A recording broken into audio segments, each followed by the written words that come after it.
and since then there's been several news articles out there about it. It certainly means that we need to legitimize the market better so exchanges are honest, and we have to find a way to solve that problem so exchanges are able to say this is real volume and we can actually verify whether it's real or fake. That's probably the hardest part. But it's bizarre, that exchanges are doing this. I'm not sure what they've gained by doing it other than saying, look how big I am, you should join my exchange. And I think that's the only reason they're doing it, is just to get more users to join them over others. The reality is there's just too many exchanges anyway, so probably half of them need to go, and we just need 10 or 20 exchanges to run our lives. We don't need 300. Right. But yeah, an interesting report that came out, filled with errors, sorry to say, because I verified some of it myself. Some of it was probably accurate. Some of it was probably sponsored and paid for, like most things in life. I'd like to call them out on it at a future date, but it was bizarre the amount of traffic and noise it created that was both positive and negative. Good that it's out there because we need it. Bad that the exchanges in some cases are doing it. But it would have been nice if they had their facts right. That's what I have to say on that one. Yeah, no, that's too bad. Well, so on a little positive note. Oh, good. Let's do positives now. Positive note, out of China. So there was a news media outlet called Pan News, Pan, and they did a poll and they found that 82.81% of the Chinese market they polled thinks that buying cryptocurrency is still a trendy investment, and that 40% said they would still invest in cryptos in the future despite the dip right now in the market. Well, now's a good time to buy. Yeah, now's a good time to buy, so it's looking positive, especially in the Chinese market. Well, it's so interesting, and on that note, we did talk about, some time ago we talked about the fact that would there be a Christmas rally? Right. Now, you could argue we've had the beginnings of one because Ether hit as low as $81, and as of right now, it's trading at around $135. That's more than a 50% gain if you bought it at its bottom a couple weeks ago. And if that's not a rally, I don't know what is. Now, it might be what they call a bear trap, where it runs up but doesn't run up enough, and then it runs right back down. But at least for the end of 2018, it looks like we might finish on some semblance of a positive note, because it's not as bottomed as where it was a few weeks ago.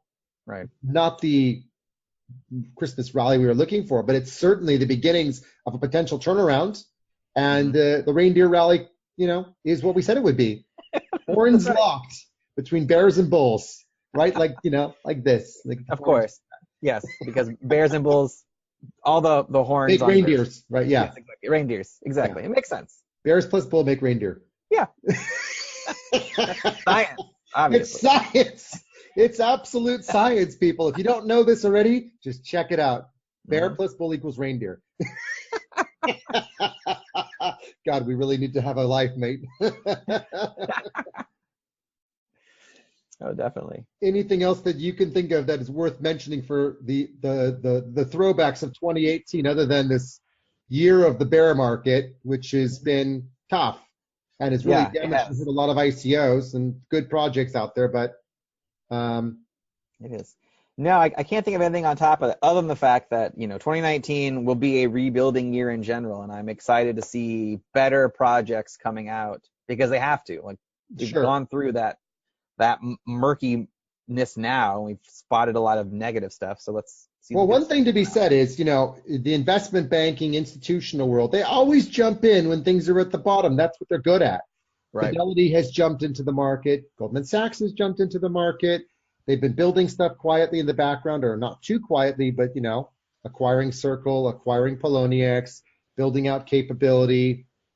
We've seen, and actually, here's another one. When I was flying the other week, I had to go to Spain for some meetings. And on my way through, there was, these signposts, in London for HSBC talking about how they're using blockchain.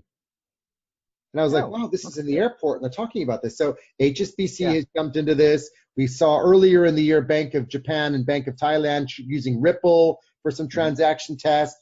Barclays Bank has been publicly saying that they're trying some stuff out. You have the Enterprise Ethereum Alliance, of which JP Morgan is a part of it. Bank of America is a part of it.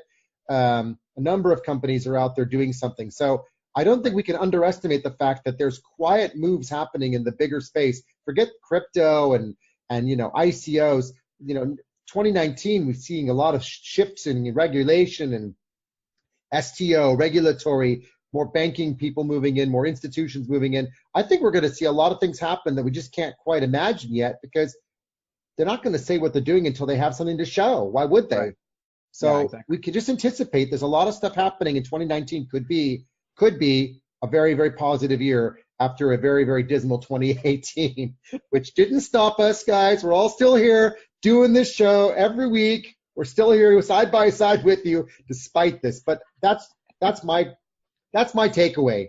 My positive takeaway is things are happening, and we mustn't give up just because we saw a dismal number of things happen in the world of Bitcoin and cryptocurrency and ICOs. I think a lot more has happened than that, and we can't lose sight of the big picture. Right. No, I'm with you on that one. So cool. Well, Yuri, I want to wish you nothing. Oh, well, thank you. Lie. That's a lie. I want to wish you and your family a very, very happy New Year. And it's been an amazing year doing these shows with you. I'm really excited about 2019. I know you and I have had some conversations about things we want to do next year. Mm-hmm. We'll be doing our masterminding sessions. And if anyone doesn't know what a masterminding session is, ping us, drop us a note. We'll tell you.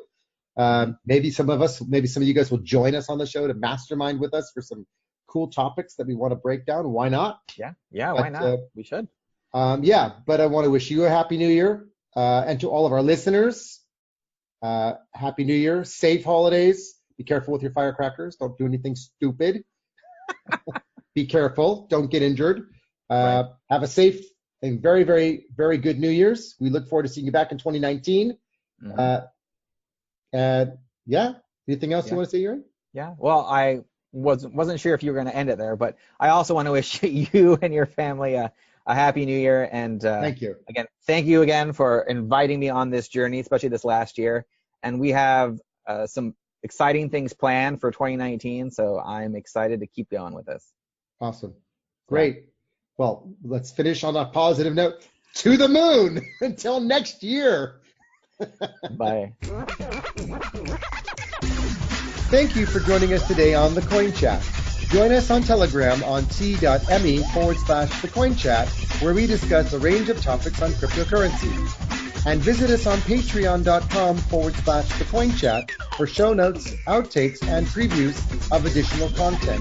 Or follow us on our website, which is www.thecoinchat.net. And remember to like and subscribe to us on your way out. To the moon, until next time.